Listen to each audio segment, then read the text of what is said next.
So somebody might say, well, what is, why, you said the letter K is worship and the number 11 is letter K. So how can it be worship and the cube at the same time? Because you got the type and the antitype. So the letter K is worship, number 11, but down here in the flesh mind, they worship themselves. They worship the flesh.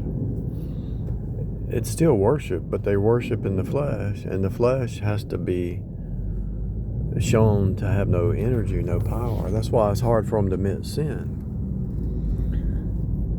If they're in the flesh mind, how can they admit sin? Because they worship themselves. Do you understand? So you worship God. The letter K points back to your palms raised up in worship. So a person either worships God or they worship themselves. There's really no in between. I mean, they might worship this movie star or this idol or this whatever. They might worship Elon Musk or Joe Rogan or whoever.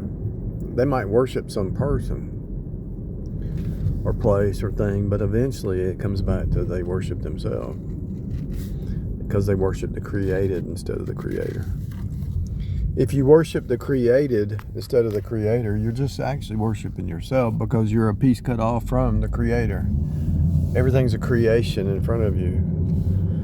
Every person is part of the sun. So the 1133, the cube, which is self-worship, the flesh mind, pride, the world, the flesh, pride, life, the will of man instead of the will of God.